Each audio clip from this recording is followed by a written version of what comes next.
बच्चों, आज मैं तुमसे वही बात कहने आया हूं जो खुद भगवान श्री कृष्ण ने अर्जुन से कही थी।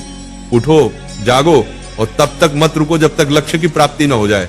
आज तुम्हारा रणभूमि में कोई युद्ध का मैदान नहीं, तुम्हारा रणभूमि है तुम्हारा किताबें और सपने, तुम्हारा गांडीव है तुम्हारा पेन, और तुम्हारा दुश्मन कोई और नहीं बल्कि तुम्हारी आलस्य, डर और टालमटोल है। क्यों पढ़ाई से भागते हो? जरा सोचो, जब भी किताब खोलते हो नींद क्यों आती है? क्यों मोबाइल उठाते ही दिमाग तेज हो जाता है लेकिन किताब खोलते ही भारी लगने लगता है? क्योंकि तुम्हारा मन आसान रास्ता चुनता है। मन हमेशा कहेगा चलो बाद में पढ़ लेंगे, अभी आराम कर लो। लेकिन गीता कहती है आत्मा ही मनुष्य का मित्र है और आत्मा ही मनुष्य का शत्रु है। मतलब क्या? अगर तुम मन को कंट्रोल कर लो तो वही तुम्हारा सबसे बड़ा साथी है, लेकिन अगर मन ने तुम्हें कंट्रोल कर लिया तो वही तुम्हें बर्बाद कर देगा। अर्जुन भी डरा हुआ था। उसने कहा, हे माधव, मैं नहीं लड़ सकता, मेरा मन विचलित है।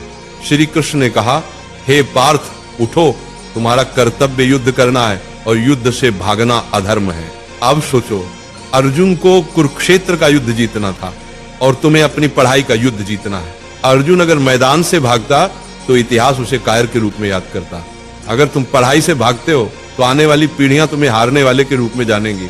गीता का सबसे बड़ा संदेश है कर्म करो, फल की चिंता मत करो। आज अगर तुम 5 घंटे पढ़ते हो तो तुरंत रिजल्ट नहीं दिखेगा, लेकिन ये मत सोचो कि मेहनत बेकार जा रही है। हर दिन का पसीना, हर दिन की पढ़ाई तुम्हारे अंदर ज्ञान और आत्मविश्वास का पहाड़ खड़ा कर रही है। फल अपने समय पर आएगा और जब आएगा तो दुनिया तुम्हारे कदम चूमेगी। आज तुम्हारा असली दुश्मन पढ़ाई नहीं, तुम्हारा असली दुश्मन है आलस्य, ध्यान भटकना, सोशल मीडिया और कल से पढ़ेंगे वाली सोच। गीता कहती है संयम ही सच्ची विजय है। अगर तुम अपने दिमाग को मोबाइल से हटाकर किताबों पर टिकाना सीख गए तो तुम वही विद्यार्थी बन जाओगे जिसे देखकर लोग कहेंगे ये लड़का भगवान की दी हुई मिसाल है। याद रखो, अर्जुन ने युद्ध इसलिए जीता क्योंकि श्री कृष्ण उसके साथ थे। तुम्हारे पास भी श्री कृष्ण है, तुम्हारे गुरु, तुम्हारी किताबें और तुम्हारा विश्वास। जब भी थक जाओ ये मंत्र याद करो, उठो अर्जुन, पढ़ाई तुम्हारा धर्म है, पढ़ाई तुम्हारा कर्म है। तुम्हारा धर्म अभी सिर्फ एक है, पढ़ाई।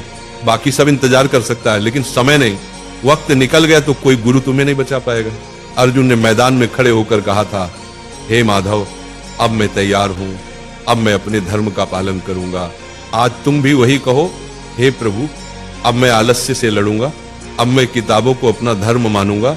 आज से तुम पढ़ाई से भागोगे नहीं, आज से तुम किताब को दुश्मन नहीं बल्कि सबसे बड़ा मित्र मानोगे। आज से तुम वही विद्यार्थी बनोगे जिसे देखकर माँ बाप की आंखें गर्व से भर जाएंगी।